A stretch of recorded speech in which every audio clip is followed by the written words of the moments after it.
start, I'd like to introduce some members of our school community with us this evening. First of all, I'd like to introduce Tony Lipscomb, Board President. Is Tony out there yet? Right here. Tony, good to see you. Next up, Board Member Sandy Stone. Sandy. Next up, Board Member Dr. Paul Johnson. Paul's there. Board Member Dr. Grant Hope. Grant. And unfortunately, not able to, had a work commitment tonight, is Board Member Doug Schieffer. Throughout each of the goal areas tonight, there's going to be people introducing themselves when they get up here. So there is other folks I'd like to introduce to you, but they'll have their opportunity when they come up to talk about their goal area. The reason why we're here tonight is to give you, the school community and Bucyrus community, an update on our continuous improvement plan. This plan was put together 2 years ago by 300 community members that represent both all the community, the parents, the students, the staff of Bucyrus City Schools. Something's going on with my computer there. All right. One of the things we heard loud and clear at that when we put together this plan was, do not let this plan sit on a shelf and collect dust. And we're here tonight, our second annual State of the Schools address, is to share with you the work that we've been doing with this continuous improvement plan. It's the topic of every single administrative meeting that we have in our district. And I will tell you that we could spend an hour on each of the 6 goal areas and not touch the surface of the work that we've been doing. But I'm committed to keep this meeting under an hour or less tonight, and so I want to respect everybody's time. So without further talk from me, I'm going to run you through just the vision and the mission that this goal was put together. What we put together was that by 2015, the Bucyrus City Schools would be recognized as a district of choice in North Central Ohio. There was 4 key terms, 4 key characteristics that we wanted to inspire our students to do.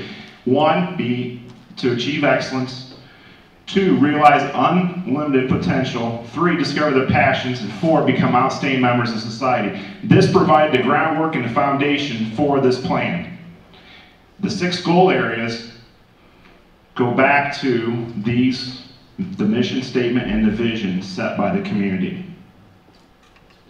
The first one up tonight, everything centers around finances. And so with us tonight, I'd like to introduce our treasurer, Dawn Jacobs, and board member, Tony Lipscomb, to discuss the finance goals. Thank you.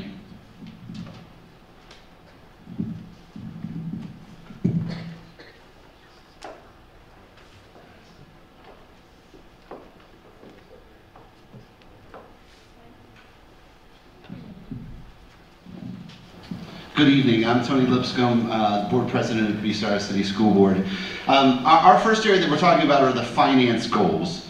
And we have 3 different plans of action. We'll be talking this evening about what's new at the state level and what type of results that we've been seeing financially over the last few years. This first will give us an idea of where we are today, but the direction we'll want to move in the future as we progress along. I'm going to give you a few bits of information about the finances along with Mrs. Jacobs here, about the finances of the district, and hopefully we'll put them all together to draw a clear picture in the end. Several of the factors affecting school finance in general. First of all, the state is trying to plug an $8 billion hole in their budget. And in order to do that, all entitlement funding is on the chopping block.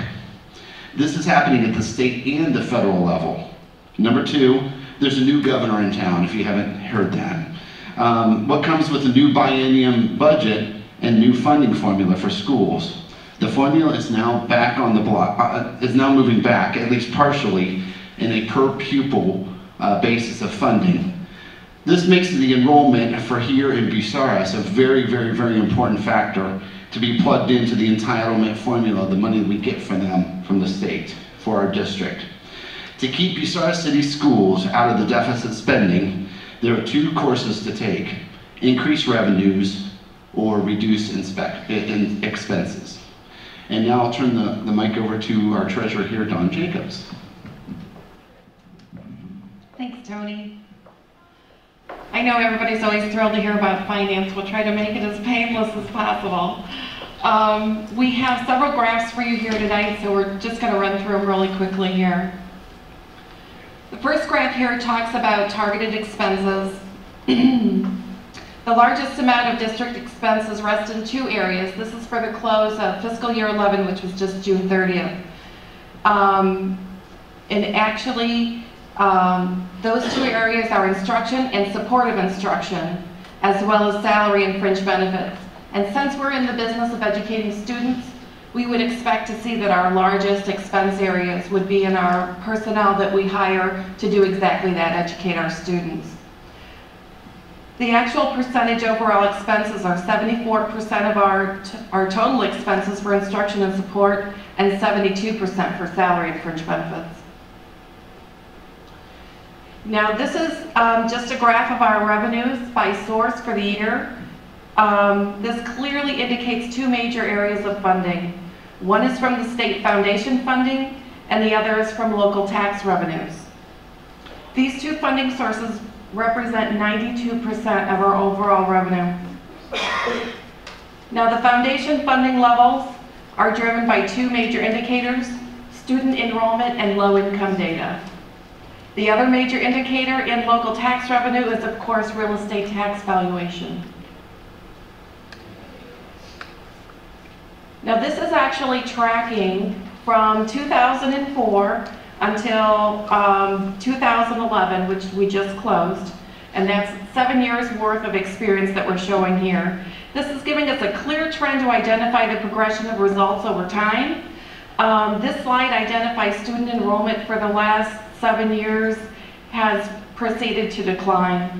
And these numbers represent the October reporting of student enrollment and are used directly in our foundation formula to determine our level of funding from the state.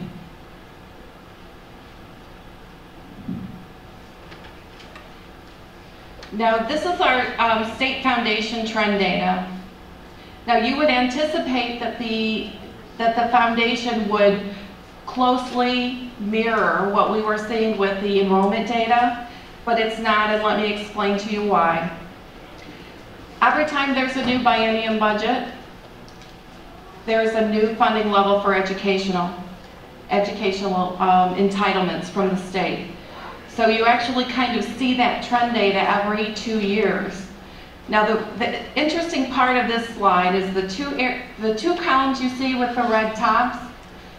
Those are actually the state fiscal stabilization funding that we received to plug a hole from the funding that we lost during that biennium budget. And you'll notice I actually put in fiscal year 12 projections. It actually reflects an $800,000 reduction from what we received last year.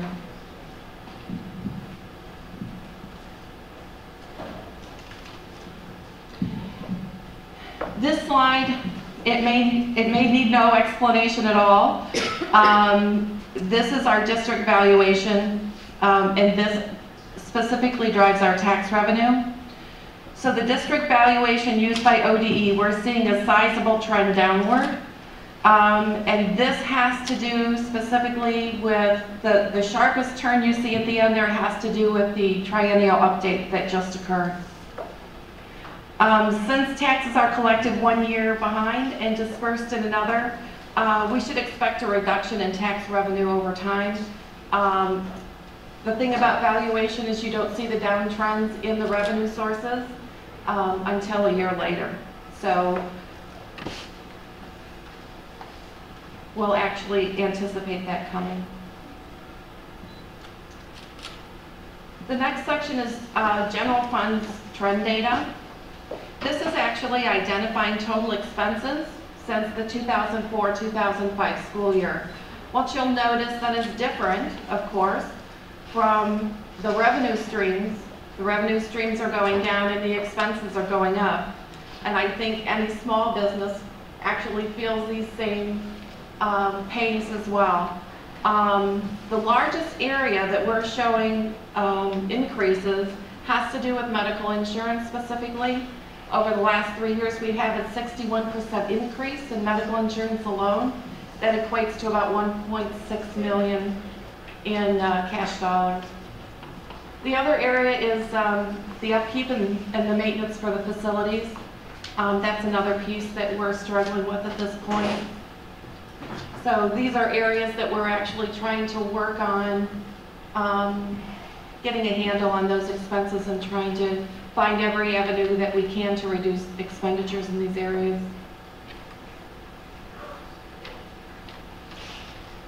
Now the next section, there are areas that we have control over, and personnel levels is one of them. And we've worked very hard to keep the same level of educational programs, and we've actually been absorbing positions through attrition for the most part. And you'll notice for fiscal year 11-12, which is our upcoming year, is the last bar on the graph, and we're at our lowest level. I only track 7 years, but it's the lowest level in 7 years.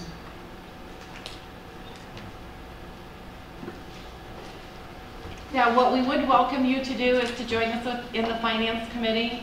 We have set our quarterly meetings at this point. I'm ready to send a note out to the current members of the Finance Committee that if you have any ideas, any ways that we can reduce expenditures, identify additional revenue streams, we'll be more than happy to see you at the Finance Committee and we can work out these problems together. And that's all I have.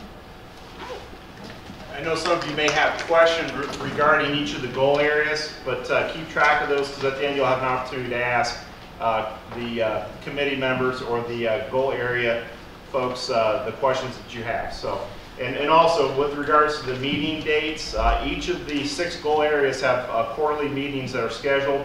We'll actually have a list that we'll pass out to you. Anybody that's interested as you leave today, you're more welcome to be involved in one or more of these goal areas. So don't frantically try to write down the dates. If you're interested in being involved, we'll have a sheet for you to take with you tonight that you are welcome to join one of the committees. And next is Mark Burke with the communication team. Thank you, and thanks for all those who come out with us tonight. I am part of the communications committee, and fortunately, I guess I was granted the chair of that committee. Very exciting for me. I really enjoy the work we're doing, and all of our committee members, we have a few here, actually enjoy what we do. It's very technology driven, and we all enjoy that. Our areas of concentration, or our 3 plans of action, are really looking at two-way communication in 3 levels. That's administration to teachers or teacher to teacher. The plan of action B would be from school to parents and students, and then our action plan C would be with our school system and our community members as a whole. The first slide you see here shows our our website on the right, but our previous website on the left. Now, our new website, we believe, does a better job of showcasing our district. What we're trying to do is encourage folks to open enroll to Bucyrus and not open enroll out of Bucyrus. And so we're really trying to showcase the great things we're doing here in Bucyrus. There's many links that you can go to. There's pictures of athletic events, classrooms, kids, and opportunities to be involved as volunteers. It has information on our instructional strategies and things that we're doing in this district. So we're really trying to showcase all the great things that we're doing here in Bucyrus. Our old website did a very good job of informing our community, but we feel the new website, it's much easier to use and navigate, and we feel it does a much better job of showcasing what Bucyrus has to offer. Some other things that you'll find on our website are our news links for our newsroom, how to get involved in our newsletter, which we'll show you here in just a moment, and gives you basically real-time access to calendar updates and information and things that are going on in our district. The next slide you see is our SharePoint site. This addresses our plan of action, staff, administration to staff, or staff member to staff member. And what this allows us to do as administrators, we can post PD opportunities, professional development opportunities. We can conduct any kind of book study or anything that we would want to do using this, this program. But what we primarily use it for now is to post data and post information that's going to help drive instruction in the classroom. And so a lot of our leadership groups post information to this website so other teachers can have access to it, and it allows sharing of information very easily, and at really any time the teacher wants. If a teacher comes in early and wants to gather that information, they can, or very late at night. It's just an arena that we can do that. Other things that we can do with this website or this program in the future is, again, book studies, professional development opportunities. We could post model lessons or things that we've done in the classroom to share. And so there's a lot of potential with this, this site and this program that we've really not tapped into yet, but we are utilizing it to share information from not only administrative to staff, but from staff member to staff member. Stoneware is a program that we've tried to address some communication between staff member to parents and students. What Stoneware allows our families and our students to do is access their files from home. Every student in our district has an ID, a login that they work from. They can save materials there, they can save their work from there onto that site, and then from home or any other internet access point, they can go through Stoneware and access their materials, their lesson, or their homework or projects that they're doing. And one great thing about Stoneware is that if a student logs on to Stoneware to work on a project, they're actually working from our server with our programs, so they don't have to worry about their computer not having the latest or greatest Internet Explorer or Word or PowerPoint. They actually are working from our server and have access to the same programs at home as they would here. PowerSchool is replacing Progress Book, and if you're a parent and have had a student currently or in the past few years you've worked with Progress Book, very good program. We believe PowerSchool is going to be a great addition to Bucyrus. We think it's easier to use. And it's going to be nicer for the parent and student at home.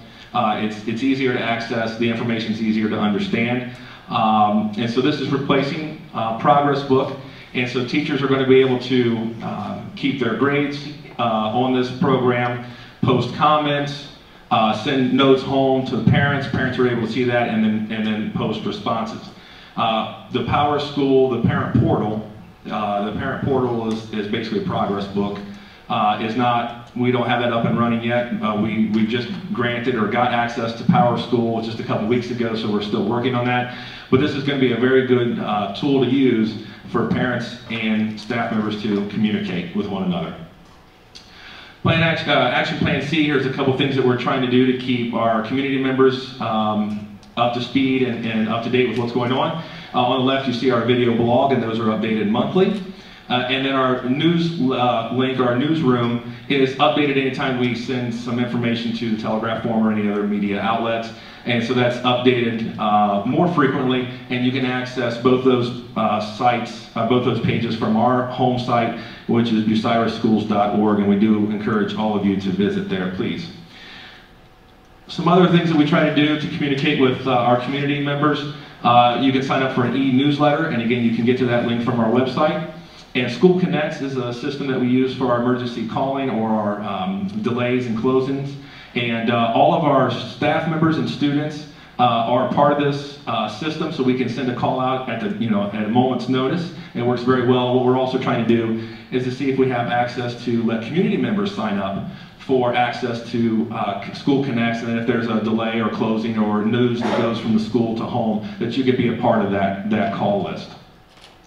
Some other ways that we've tried to engage our community members are through social media sites.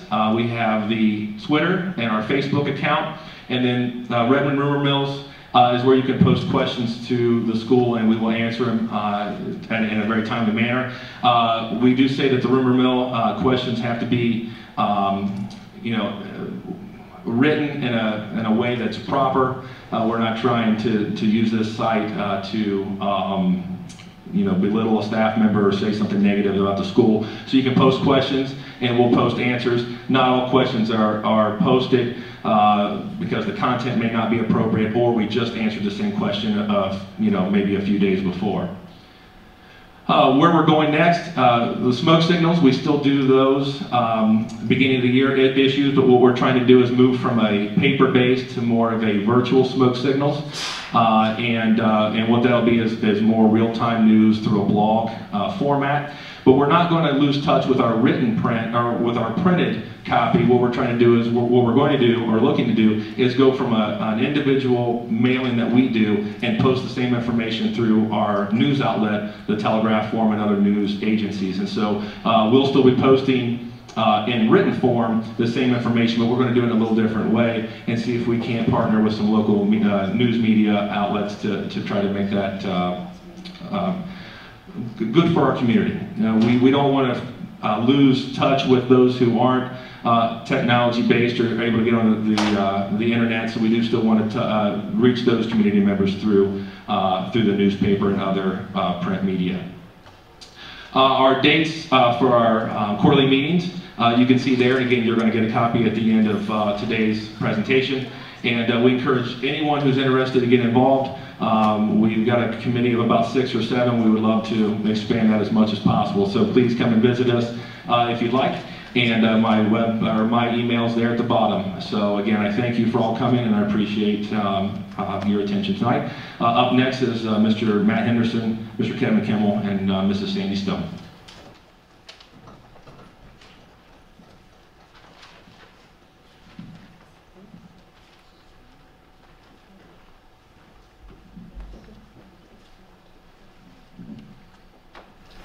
Good evening. I'm Sandy Stone, and I'm a board member here at Bucyrus. And I'd also like to thank everyone for coming out this evening to our second annual State of the Schools address. This evening, Mr. Kimmel and Mr. Henderson will be taking a few minutes to inform you as to what we've accomplished in the area of our student life goal. What we will be concentrating on this year regarding student life, and will also introduce you to a new curriculum that we're excited about integrating into our school day, which will help to empower our students to stand up for one another and respect each other. Thank you, Mrs. Stone. Good evening, everybody. My name is Matthew Henderson, and I'm the secondary school principal. I appreciate your attendance this evening and appreciate the attendance of our staff members as well. I'm going to briefly discuss Student Life Goal Action Plan A. Within the school area, we've adopted several new initiatives to address student behavior, encourage and celebrate the successes of our students, and communicate these initiatives to the parents. Our first objective was to develop a district-wide uniform code of conduct for grades K through 12. It's our belief that consistent expectations district-wide will allow for consistent and fair treatment of students across the grade levels. There are minor differences in the code of conduct which are age appropriate and relevant to each building, but the expectations for good citizenship are the same. During the last school year, a Safe Schools survey was sent out to community members, teachers, and staff members to share insights into the safety and climate of the schools. Information gathered from this survey was utilized to make adjustments to the code of conduct and improve student safety. Additionally, a student dress code subcommittee was formed to discuss the possible implementation of school uniforms or campus wear in the future. In both elementary and secondary buildings, positive behavior and good character are supported, reinforced, and celebrated. At the elementary building, students are rewarded for demonstrating good character, helpfulness, respect, and kindness. Mrs. Stuckman has implemented a positive support program to recognize those students who demonstrate those traits worthy of celebrating. At the secondary building, good news postcards are sent home to parents with an encouraging and positive message about the good work being done by our students. We also partner with our food service department in Lori Pennington to create positive behavior coupons, good for food items in the cafeteria. The long-standing middle school and high school Renaissance programs are in place to promote and reward good behavior, consistent attendance, and excellent academic performance. Rewards include middle school honors trips, scholar athlete trips, movie days, reduced tickets to athletic events, independent study days, open lunches, and final exam lock-ins. The Renaissance Committee is made up of faculty members and administrators, and we are looking to expand these Renaissance opportunities for the upcoming school year. If you have any suggestions or comments on other ways to promote a positive school climate, please contact me at your convenience. My contact information will be at the conclusion of this portion of the slideshow, and I welcome any and all suggestions, and we'll be glad to meet with you. Thank you.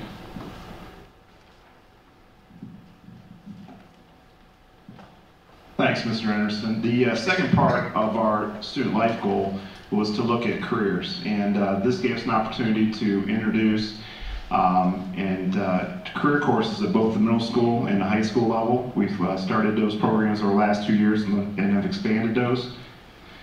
We've also looked at expanding the visits to Pioneer Career and Technology Center to give students a better understanding of the choices they have when they get to be juniors and seniors for a non-traditional type of education. One of the neat things about the Plan Explorer, we've been giving this test now for, I believe, 3 going on 4 years, and the Plan test is given to every single sophomore, Explorer to every single 8th grader.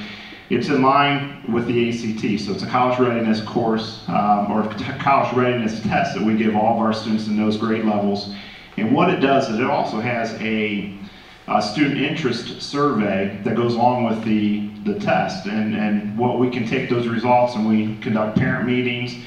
We have individual counseling meetings available with our guidance counselors on trying to interpret what those scores mean and what the students' interests are to hopefully align them with careers that they would be interested in studying once they leave high school. This past spring, we piloted a program through North Central State College that looked at why our students coming out of high school, they're attending a community school, a 2-year school, why they were not ready for college mathematics. And so this was a mathematics focus. A lot of dollars are spent on remedial courses, and so we had a group of students who did a math boot camp in the spring to see if they could raise their scores up to test out of some initial remedial courses and when they go to college, and that was a successful program. Students really bought into that because they had an opportunity to go visit the college campus to get some free college credit. They were given an opportunity to see what college coursework looked like on campus, so that helped our seniors look at what they wanted to do once they entered the college field.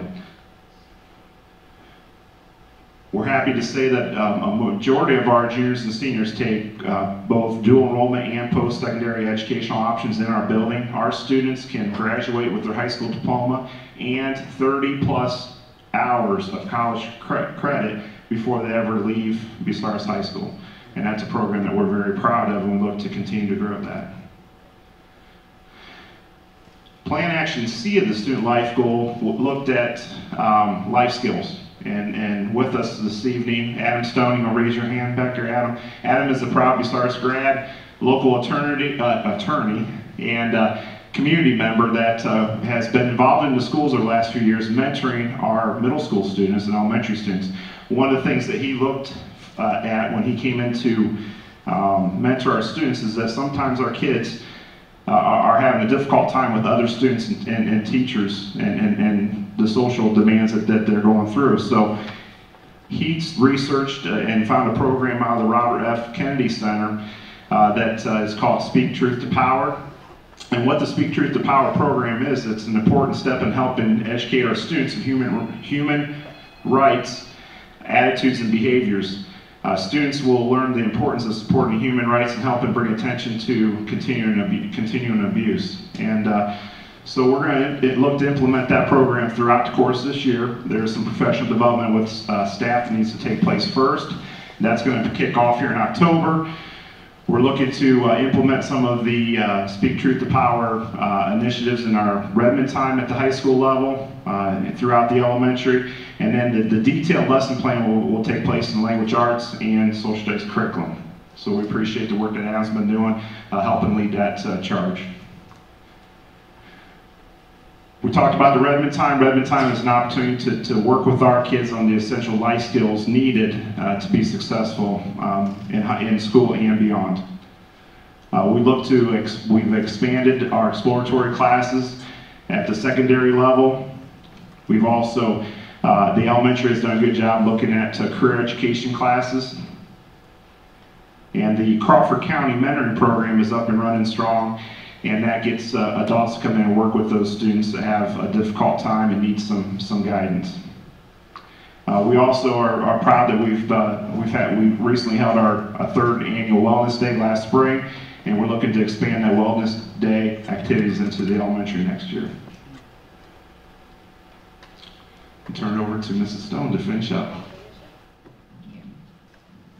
Well, as everybody can see, we've worked hard on our student goal area, but we still have a lot of work to do. And on the slide, you'll see when our meetings are scheduled this coming year, and we invite anyone who's interested in this particular goal area to please come and join us. And again, we thank you very much for being here this evening. Oh, and there's Matt's email too, by the way, if you want to get a hold of it. Thanks. Thanks, Sandy. Highly qualified staff. Would like to invite Dr. Johnson to the podium.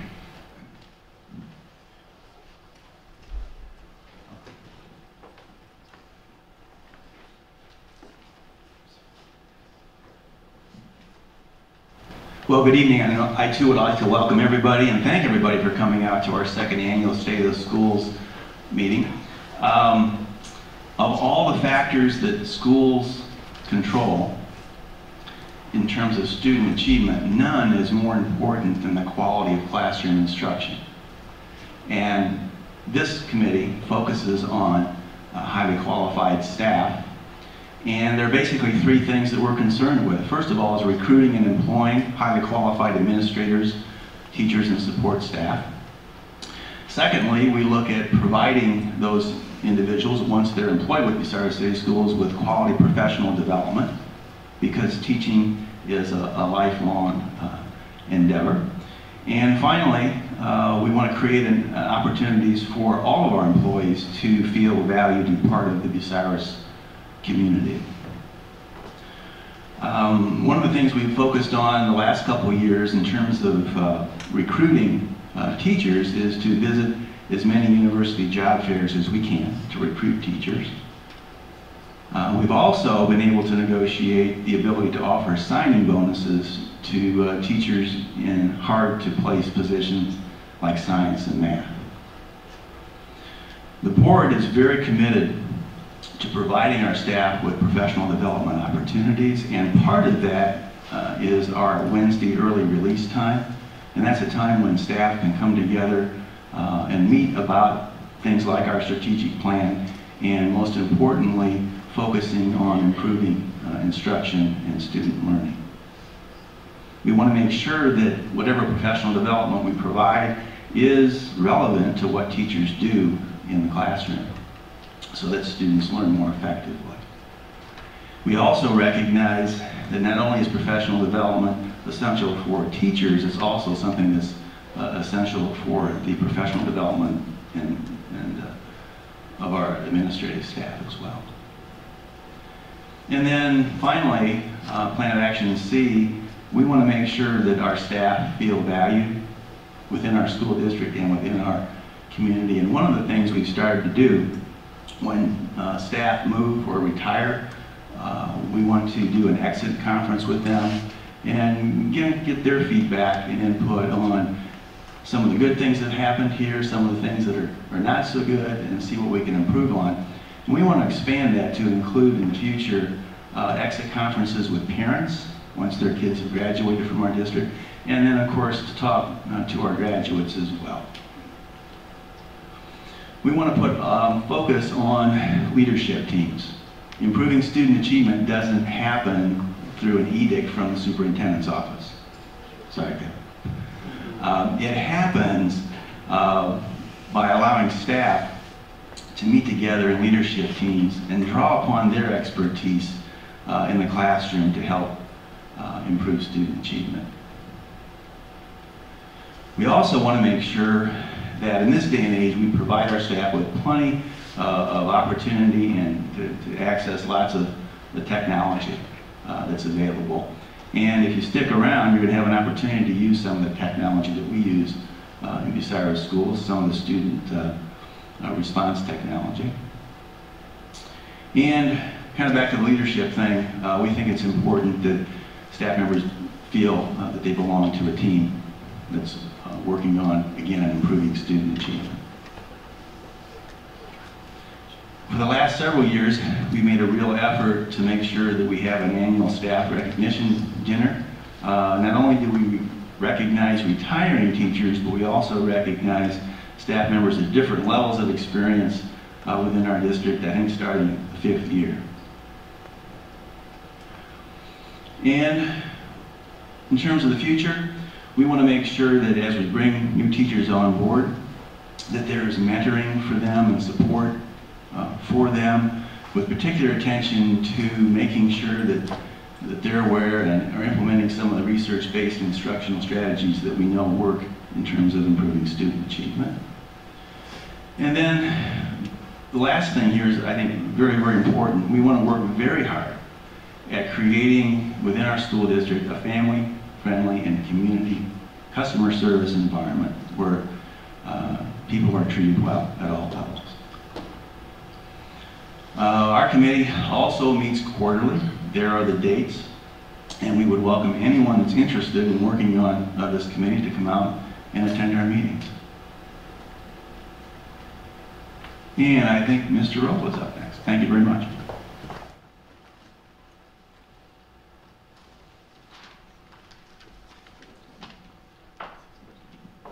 Thank you, Dr. Johnson. I'm Todd Roll, your Bucyrus Elementary School principal. I will be assuming the responsibility for the instruction team following some very hard shoes to fill, and that would be of our retired principal, Robin Showers, who we are indebted to for many years of service to our district, but then also her guidance of this team the last few years. If you will, our instruction team does have this goal of, by September 1st, 2012, outstanding instruction will be evident daily in all classrooms. The plan of action that we have of A is to continue to research and implement methodologies and best practices that will provide outstanding and effective instruction in the P12 classrooms under the guidance of our superintendent, Mr. Kimmel, and our director of curriculum and instruction, Donna Stanfield. Our second plan of action, B, is to increase the utilization and evidence of technology in promoting outstanding instruction in P12 classrooms.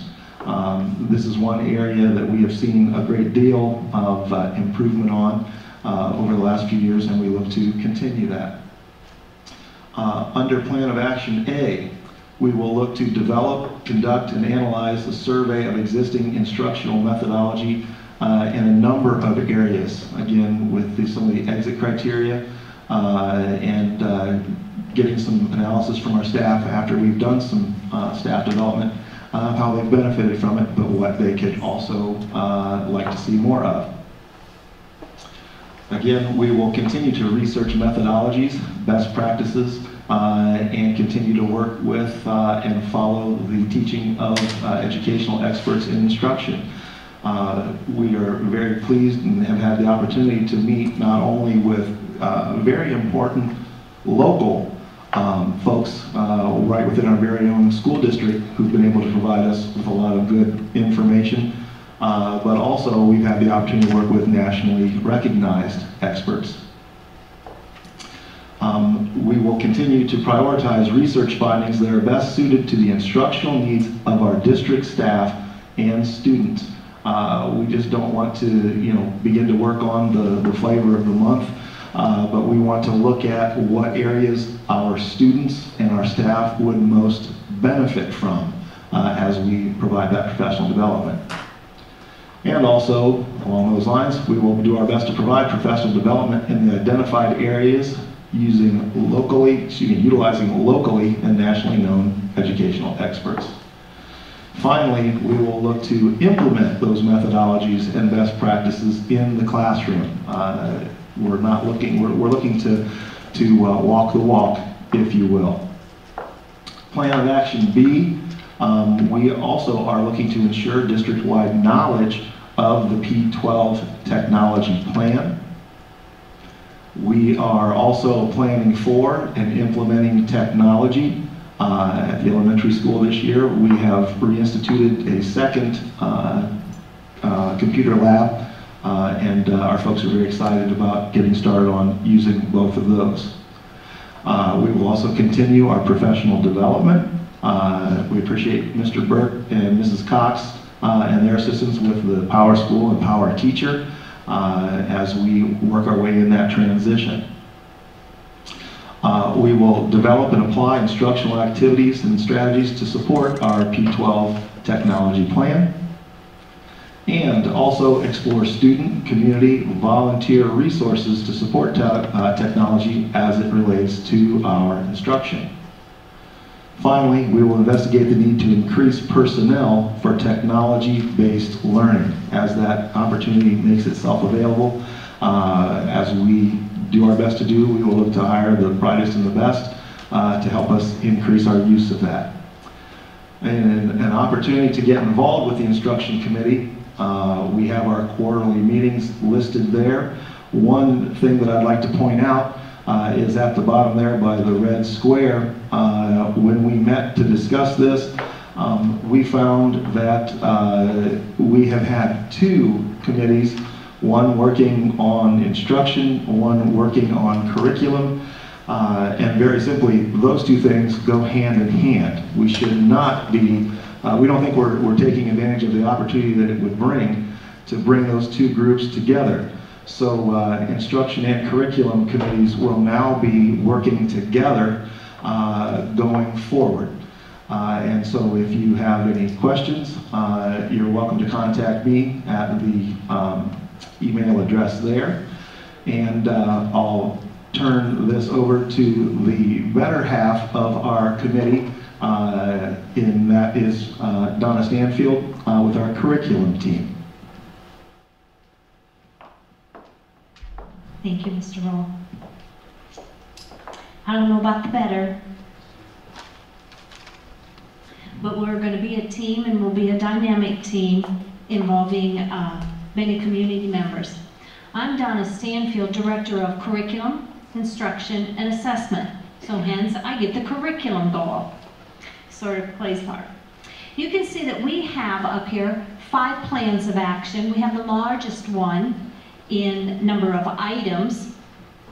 And so our goal set up 5 things that we wanted to make sure that we're understanding and first teaching a rigorous curriculum to your children here at Bucyrus City Schools.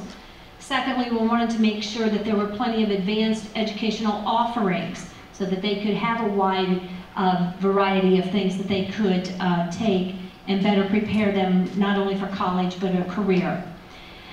The third plan of action was create a curricular needs assessment for our district, what is needed for our district in the curricular area. The fourth one, as you can see, talks about integrating technology into the curriculum. As you can hear, several of my fellow colleagues that have gotten up here and talked about their goals, you can see some common threads, and technology is one of them. So we keep that at the forefront in different avenues throughout all of these.